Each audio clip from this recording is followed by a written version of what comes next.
Muy buenas, hermanos, de nuestra clase de Historia de la Iglesia y Teología. Espero que estén bien todos. Estamos ya a unas 7 sesiones de terminar nuestra clase y ha sido una bendición compartir con ustedes durante este tiempo. Hemos llegado, como todos ustedes saben, a la altura de la historia de la Iglesia durante la Reforma y la teología de la Reforma con sus varias formas de entender la teología. En la clase pasada habíamos gastado bastante tiempo en los primeros dos reformadores y quizás los más importantes y los más conocidos, Lutero y Calvino. Hoy en nuestra clase, si Dios lo permite, vamos a estar mirando un poquito sobre la otra dimensión de la teología reformada y haciendo algunas acotaciones sobre el tiempo de la posreforma. En las clases que siguen, yo quisiera invitarlos a que no se confundan.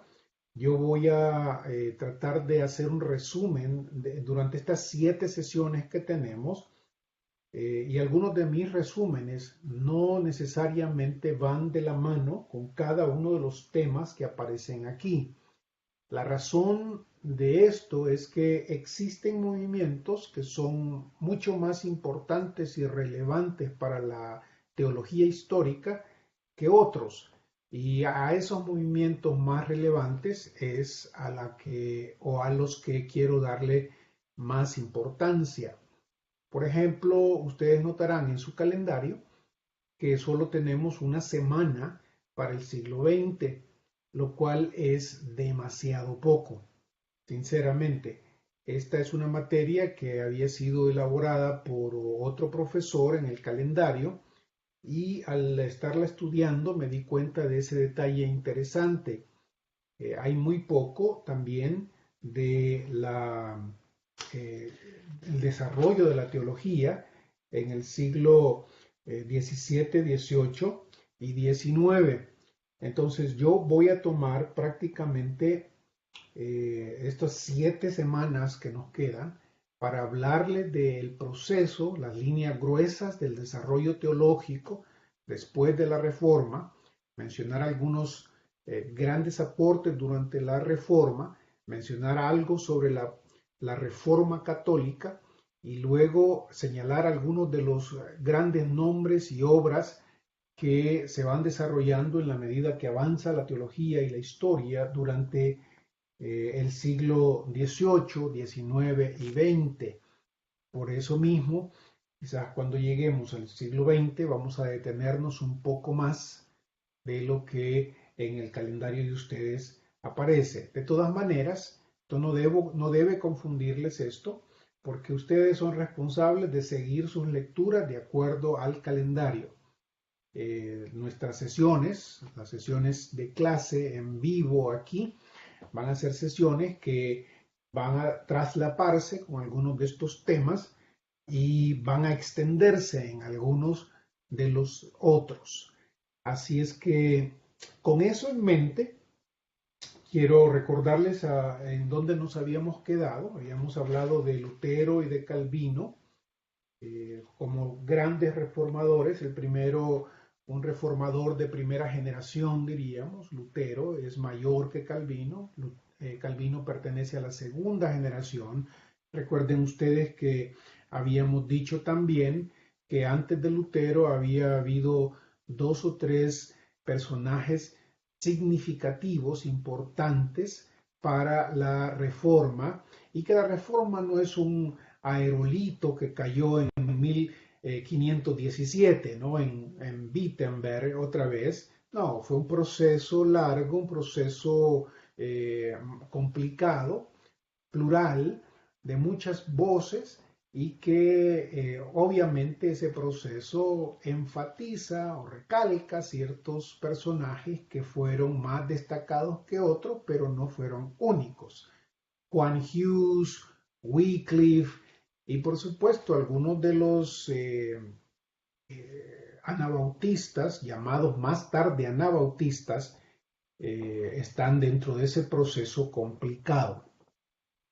Dentro de los otros reformadores importantes que ustedes deben recordar, se encuentra, por supuesto, la reforma hecha por Zwinglio, el famoso Zwinglio.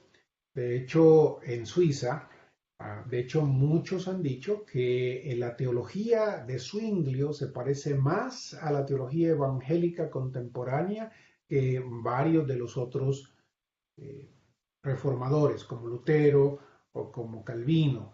Para mencionar algo, por ejemplo, la interpretación que Zwinglio tiene sobre la cena del Señor, un elemento simbólico. La cena se interpreta como un símbolo que recuerda un evento grandioso, la muerte del Señor Jesucristo en nuestro lugar, interpretándola siempre como un símbolo, un recordatorio. Ese elemento parece ser muy destacado en Zwinglio. Valdría la pena que ustedes hicieran su propia investigación y buscaran algunos de los libros.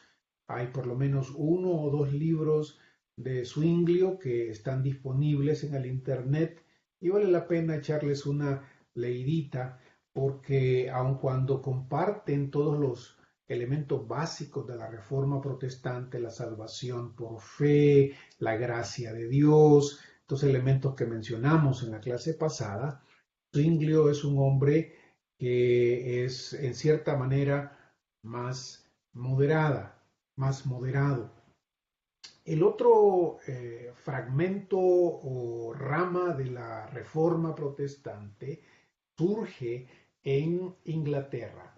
Y aquí las cosas se nos complican un poquito más porque las motivaciones políticas, éticas de la reforma que se da en Inglaterra incluyen al elemento de el cambio de, no solo el cambio de la cabeza de la iglesia no por un grupo de reformadores, sino por un rey, ¿no? Enrique VIII, la historia nos cuenta, uno de los factores determinantes en la reforma de Inglaterra tiene que ver con el deseo de este rey de divorciarse de su esposa para casarse con otra, y para esto, si ustedes recordarán, necesitaba la aprobación papal, y luego, por supuesto, esta aprobación no llega, y a consecuencia de muchos otros elementos que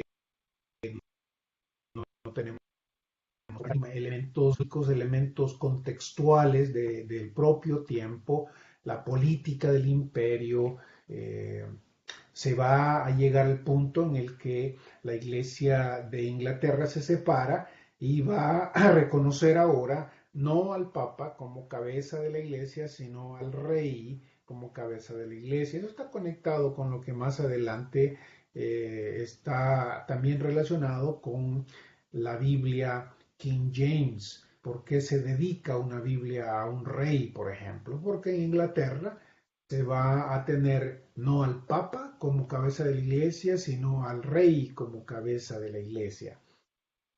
Pero obviamente reducir la reforma de Inglaterra a un elemento ético y político no hace justicia. Existen hombres sumamente capaces, sumamente inteligentes, sumamente también consagrados dentro de la Iglesia anglicana, que deben llamar nuestra atención y que también están pensando su fe, están trabajando para que haya más congruencia entre la realidad y el texto bíblico. La iglesia anglicana con el tiempo se va a estructurar en 2 grandes iglesias, podríamos llamarla. La mayoría de los teólogos, historiadores hablan de la iglesia alta de Inglaterra y la iglesia baja de Inglaterra. La iglesia alta de Inglaterra, siempre reconociendo al rey como su cabeza, es sumamente litúrgica. Es decir, hay muchas cosas del ritual, del culto de la iglesia anglicana que se parecen enormemente a la iglesia católica.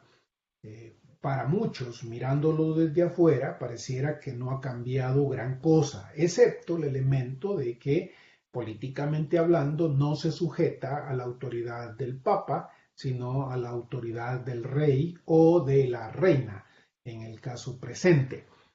Eso no quita que existan enormes teólogos, grandes teólogos. Los teólogos anglicanos han sido sumamente importantes en el desarrollo de la teología.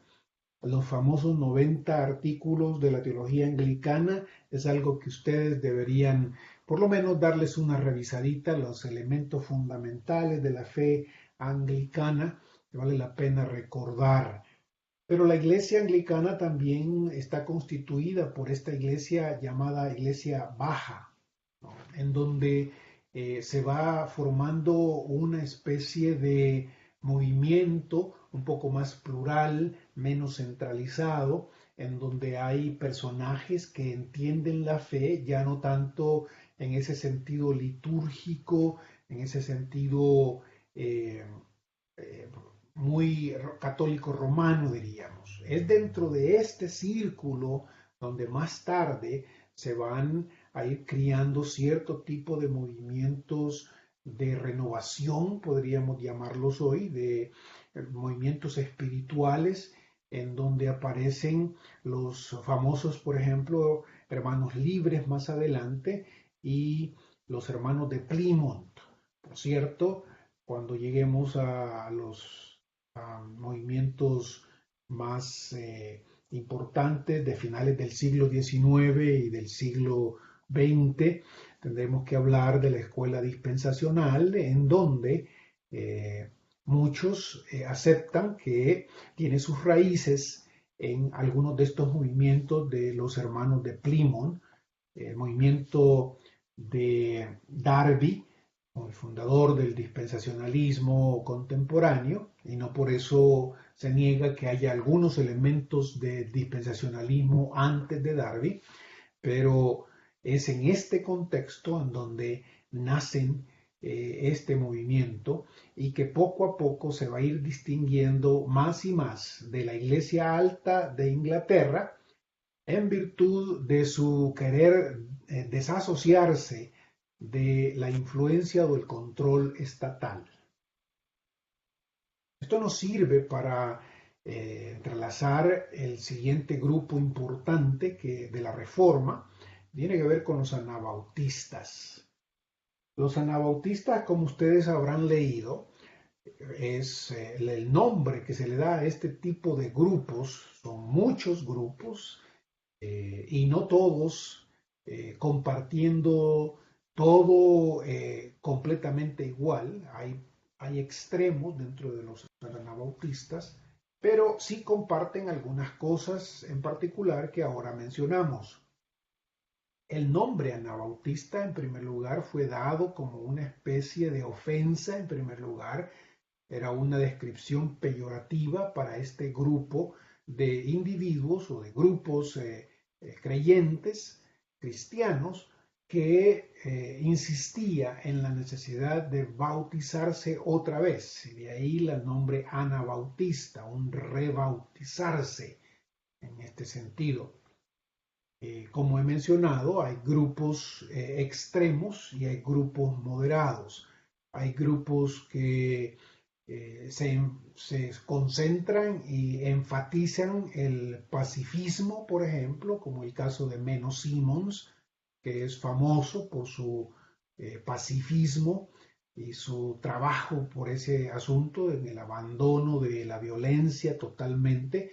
En realidad, muchos otros anabautistas también insistían en eso. Algunos radicales y algunos todavía más de carácter sectario, diríamos hoy, no apoyaban el pacifismo que ellos consideraban extremo de Menno Simons. Es famosa la ciudad de Münster por localizar precisamente a un grupo de este movimiento anabautista radical prácticamente sectario en el que se congregan dentro de esta ciudad y se van radicalizando al extremo tal que se separan de todos los demás en espera del reino de Dios con acciones, actitudes, prácticas que llevan a lo absurdo, a veces a lo éticamente cuestionable. Hay una enorme batalla en Munster, hay muchas muertes en Munster precisamente por esto. Con todo, hay otros anabautistas que han sido conocidos principalmente por su, como lo he mencionado, pacifismo y entrega y lucha por el Evangelio y por la independencia de la Iglesia en relación con el Estado. Para el anabautista, en primer lugar, es importante recordarle a las personas que la Iglesia no debe estar sujeta al Estado, que el Estado no puede mandar a la Iglesia, que la Iglesia y el Estado son independientes y que por lo mismo no puede ni tiene autoridad sobre la Iglesia. El único que tiene autoridad sobre la Iglesia es el Señor Jesús. Eso, junto a la necesidad de entender que la Iglesia es un grupo de personas convertidas y por eso bautizadas, es lo que diferencia en forma central a los anabautistas de los llamados reformadores magistrales. Así se les conoce a Lutero y a Calvino, quienes con toda la bendición que trajeron por su énfasis en el Evangelio y la justificación por la fe, siempre creían y se mantuvieron en que el Estado debería estar en cierta forma fusionado con la Iglesia, controlando a la Iglesia, compartiendo con la Iglesia. De ahí que si ustedes se han preguntado por cuál es la relación entre la Iglesia luterana con Alemania, por ejemplo, es importante recordarlo que incluso hasta el día de hoy el Estado de Alemania o el país de Alemania influye en las iglesias nacionales, moviendo y colocando sus pastores y sus sacerdotes, digámoslo así, en las iglesias. Recuerdo hace algunos años haber visitado Alemania, en donde también visité una iglesia luterana y cómo la iglesia estaba prácticamente vacía, aunque tenía que hablar con el sacerdote, con el pastor de la iglesia, y me hablaba de la necesidad de rejuvenecer la iglesia y al preguntarle sobre cómo funcionaba la iglesia, precisamente me confirmó este elemento de cómo están fusionadas la iglesia luterana con el Estado luterano, el Estado de Alemania en este sentido. Entonces, uno de los elementos principales de los anabautistas en relación con los reformadores como Calvino, Lutero, es que para ellos la iglesia debe estar separada del Estado y no debe incluirse o inmiscuirse en las cuestiones de la iglesia. Para los anabautistas también, la iglesia debe estar formada por aquellos que han sido convertidos personalmente a la fe y no por el bautismo de infantes que es típico en la iglesia reformada, calvinista y también en la iglesia luterana y por supuesto en la iglesia anglicana. Los anabautistas fueron perseguidos, odiados, no solo por la iglesia católica romana, sino también por los reformadores.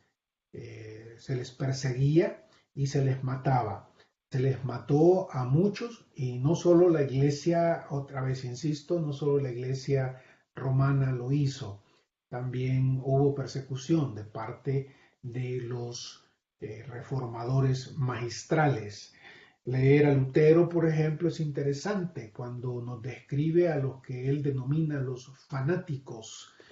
Y en algunos de los aspectos que él describe a estos fanáticos es claro que a varios anabautistas, quizás algunos con los que él tenía relación o contacto o de los que sabía, eran precisamente ese tipo de movimientos cristianos con mucho énfasis carismático y con elementos otra vez sectarios que lo hacían llamarlos a estos grupos fanáticos, ¿no? Y según él, los fanáticos tenían la inclinación a colocar sobre la escritura su experiencia y hacer de la experiencia lo más importante para la guía de sus vidas y de sus doctrinas. Los anabautistas, aquí entre ellos Menno Simons, el famoso Baltasar Hofmeier, hombres sumamente preparados, renacentistas en el sentido importante, eran hombres que podían debatir en latín y también en el lenguaje en el que ellos vivían. Eran personas educadas en este sentido y no eran necesariamente solo personas eh, sin educación como algunos quieren pintarlos.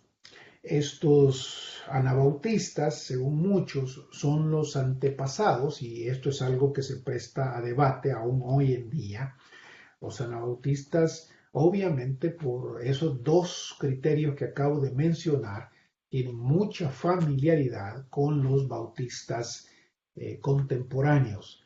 Dos de los principales baluartes de la teología bautista contemporánea es que la iglesia debe estar separada del Estado y que la iglesia debe estar conformada por únicamente aquellos adultos que han sido redimidos y que se han convertido.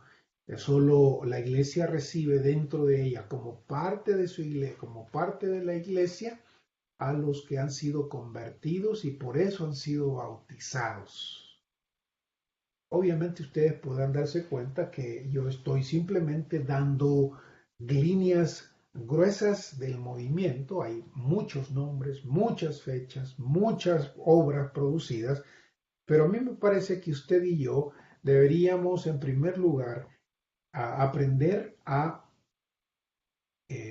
leer las líneas gruesas para tener un marco sobre lo que usted puede colocar esas otras pequeñas fechas y nombres que aparecen, movimientos, libros, escritos que van a ser importantes. Lo que trato de hacer entonces en esta clase es darle las líneas gruesas, el marco sobre el que usted puede trabajar.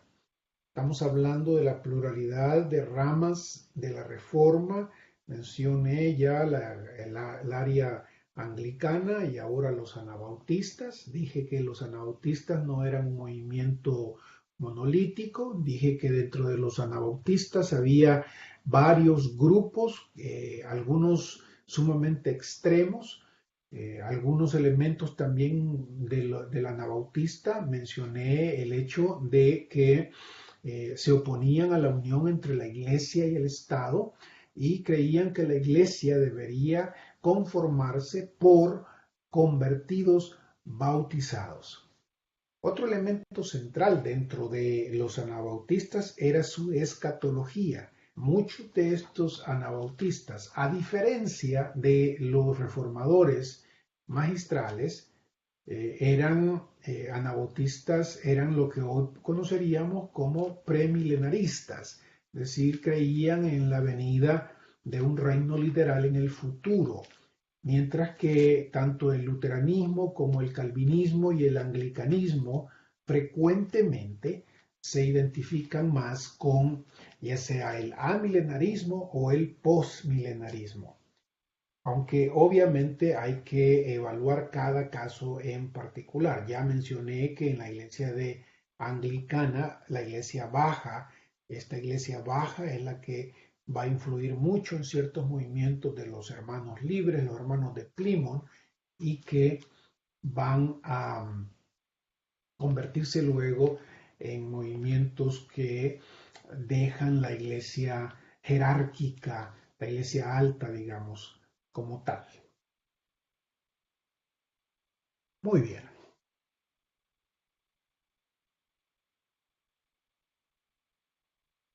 Hablemos un momentito sobre lo que se llama la Reforma Católica. Obviamente la Reforma Protestante ha comenzado como una queja a los abusos de la Iglesia romana del entonces. Yo he mencionado ya varias veces con ustedes que los reformadores protestantes, llamados protestantes por la curia romana, personalmente a mí también les he mencionado, no me gusta denominarme como protestante, porque el origen de esa palabra otra vez tiene un origen peyorativo, discriminatorio si ustedes quieren, y no describe en esencia lo que, lo que yo soy, aun cuando esto debe acotarse con el hecho de que la gran mayoría de reformadores, y esa es una mejor manera de hablar del movimiento de Calvino, Lutero, Hofmaier, Juan Knox y todos los demás, Zwinglio por supuesto, un reformador de la iglesia, todos estos reformadores en su gran mayoría no querían abandonar la iglesia católica. La iglesia católica para ellos en realidad es esa institución de lo que hoy llamaríamos 2000 años de existencia. Ellos se miraban como aquellos que estaban en continuidad con la iglesia de hace 2000 años. Era la iglesia romana del momento la que se había desviado. Era la iglesia del medioevo tardío la que más reflejaba esta desviación. La mayoría de los grandes teólogos reformados no quieren al inicio una separación de la iglesia o una partición de la iglesia. Su obra es hecha para hacer un llamamiento a la iglesia católica en general a volverse a sus raíces, a volver a la patrística, a volver a los primeros grandes teólogos de la Edad Media. Ellos conciben este abuso de la iglesia romana del siglo del medioevo como algo que no está necesariamente presente en los primeros siglos de la iglesia. Es una percepción importante que usted debe tener siempre en mente. Leer a Lutero y leer a Calvino, por decir algo, y no, ya no se diga leer a Hofmaier otra vez, es volver a leer el texto bíblico en compañía de los llamados padres de la iglesia y confrontarlo con lo que se enseñaba en el siglo XVI por parte de la iglesia romana. Ni Lutero ni Calvino hubiera aceptado la acusación de que la iglesia protestante, según los romanos, la iglesia reformada, era algo que estaba naciendo en el siglo XVI. La acusación de que la iglesia reformada nace en el siglo XVI es una falacia de la apologética romanista. En realidad, los reformados siempre se consideran en continuidad, inclusive con aquellos grandes teólogos que muchos evangélicos no han leído, como mencionaba en clases anteriores. Leer a Lutero y a Calvino es volver y recordar a los padres de la iglesia, a Agustín, a Anselmo, a Pedro Lombardo, inclusive a Tomás de Aquino. Entonces es importante pensar esto. A la luz de este contexto, la iglesia romana debe hacer algo. A la luz de la protesta que se ha levantado en medio de la iglesia reformada, la iglesia romana decide expulsar, echar, perseguir y matar a los protestantes, ¿no? Los judíos, los árabes y los protestantes fueron sumamente perseguidos y matados durante el tiempo de la Reforma católica. El gran concilio de la Iglesia romana del entonces es el Gran Concilio de Trento. En él se propone la Iglesia romana contrarrestar el, la teología y el movimiento reformado. En este concilio se llega a enfatizar la necesidad de responder a los reformadores, insistiendo que la salvación no es solo por fe. De hecho, en los anatemas del Concilio de Trento se anatemiza a todos aquellos que insisten o que afirman que la salvación es solo por fe. Se dicen directamente que sea anatema aquel que afirme que la salvación sea solo por fe, como si la manera en que los reformados habrían enseñado que la salvación es solo por fe, sin importar para nada las obras, fuese lo que la Iglesia reformada hubiera dicho. La exégesis de los pasajes, de los comentarios de Calvino, de Lutero y de los demás reformadores nos hace pensar que para los reformadores las buenas obras eran también necesarias no para la salvación, sino como evidencia de la salvación. Por supuesto, en las características, en la caricaturización que hace la Iglesia romana de los protestantes o de los reformadores, no se va a mencionar esto. El anatema del entonces es un anatema real, genuino, y que se lleva a cabo y se lleva a las máximas consecuencias. Entre nosotros los latinos deberíamos recordar que en el tiempo de la Reforma también existieron grandes reformadores en España. Los escritores de nuestra Biblia, Reina Valera, fueron dos monjes jerónimos que vivieron en Sevilla y que fueron perseguidos por la Inquisición romana, salida precisamente del Concilio de Trento, una de las armas con las que se pretende desarmar la Reforma. Se persigue a Casidoro de Reina y Cipriano de Valera, que estaban en Sevilla, en uno de los monasterios todavía levantado, aunque en ruinas ahora, un monasterio sumamente bello, un monasterio que ojalá fuera ocupado por un seminario evangélico que está muy cerca de ellos ahora, ahí tratando de que este monasterio de Santiponce, lugar en donde Cipriano de Valera empezó su traducción, y como monje Jerónimo, es decir, de la orden de Jerónimo, un especialista en traducción, en lenguaje, traduce la Biblia, empieza a traducirla y salen expulsados por la Iglesia romana hacia varios lugares. Inglaterra, por ejemplo, fue uno al que llegó Cipriano de Valera, Casidoro de Reina. Es interesante, en Sevilla se encuentra este famoso museo de la Inquisición, en donde se pasa revista a todas las cosas y los enormes abusos y la brutalidad de la Inquisición del entonces, en el que se persigue a los árabes, se persigue a los judíos y se persigue también a los reformados.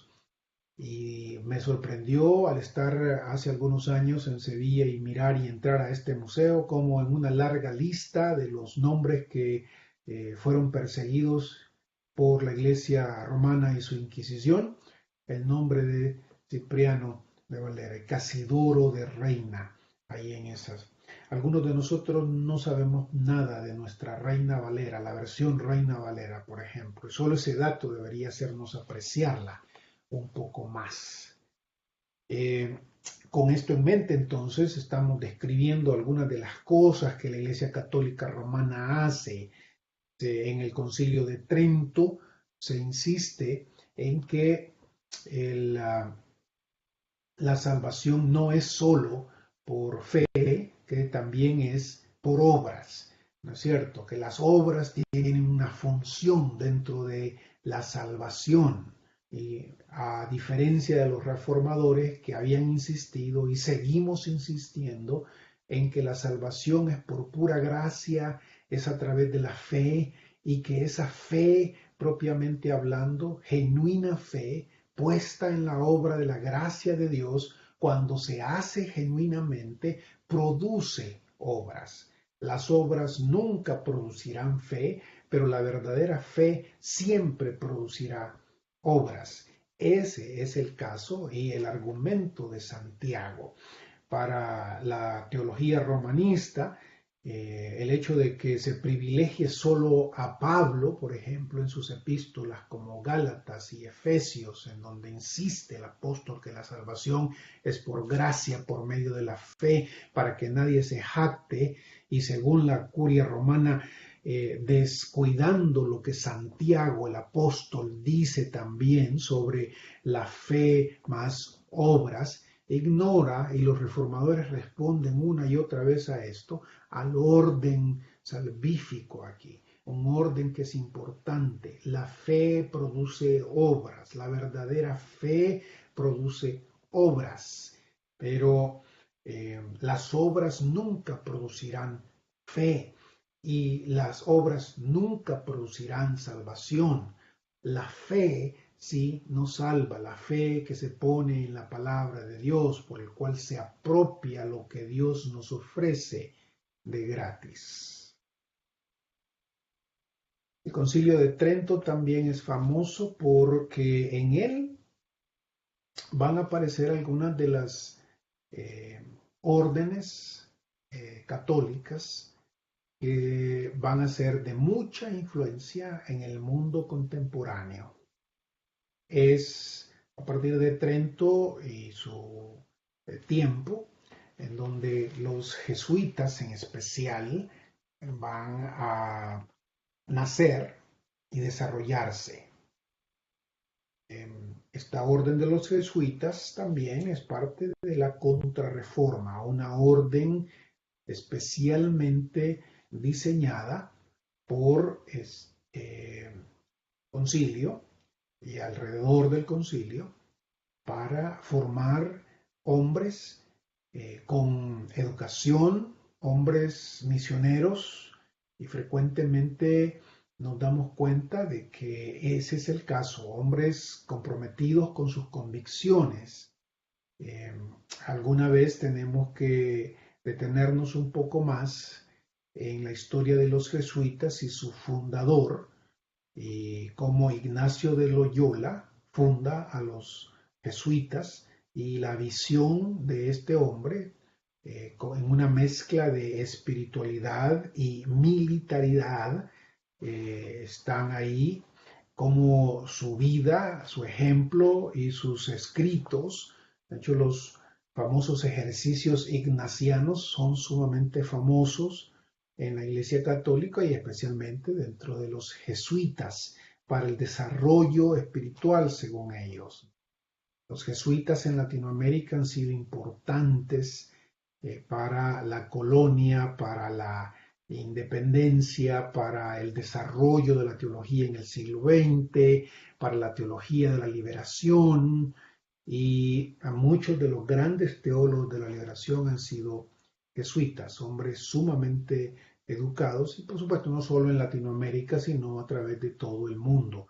Varios de los grandes teólogos católicos, importantes grandes hombres católicos han sido jesuitas, con esta idea de transformar al mundo, ayudar a través de la educación, ayudar a través de la revolución.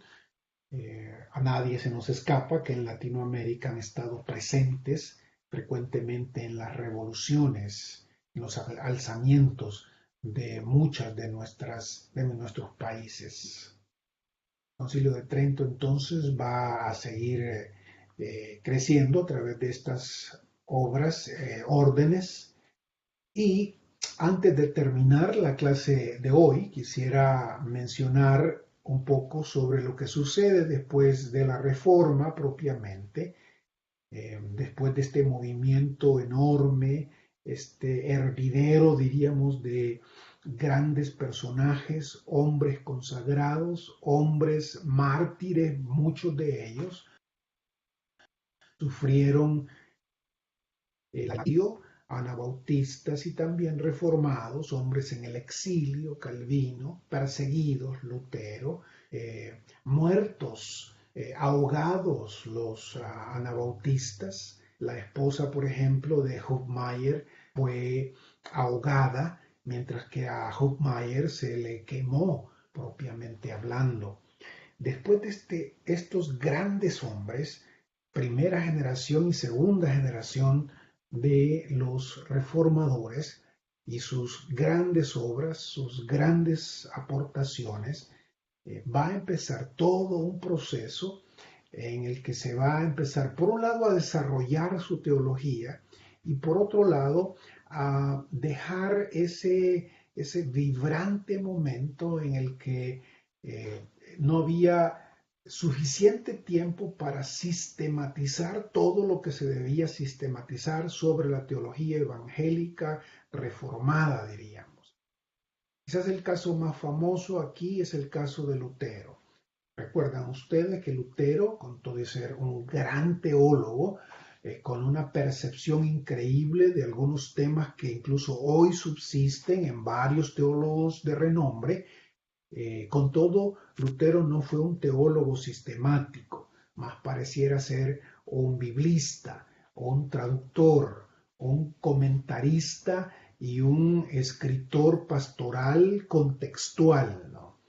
El teólogo sistemático de la Reforma fue, en el tiempo de Lutero, fue principalmente Calvino. Pero con la muerte de Lutero, aparecen otros teólogos luteranos que van a ser los que van a sistematizar con el tiempo y con las facilidades mucho mejores que las que tenía Lutero, por supuesto. Y el caso de Melanchthon es famoso. En sus lugares comunes se llama el libro que Melanchthon, Felipe Melanchthon, el discípulo de Lutero, va a escribir un libro que se escribe en varias partes, en varias etapas, digámoslo así. Ustedes recuerdan que algo parecido le pasó también a la institución de la religión cristiana de Calvino, que se escribe en varias ediciones.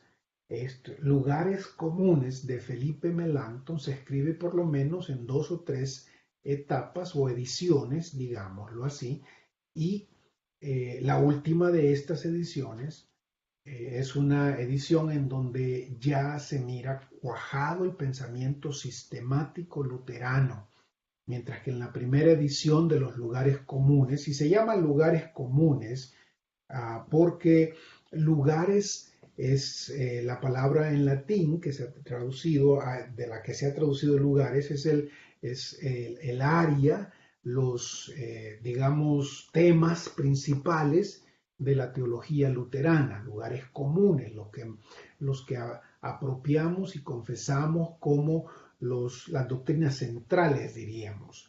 Felipe Melanchthon sistematiza el luteranismo y sobre él la Confesión de Augsburgo se convertirá en la declaración de fe luterana más importante.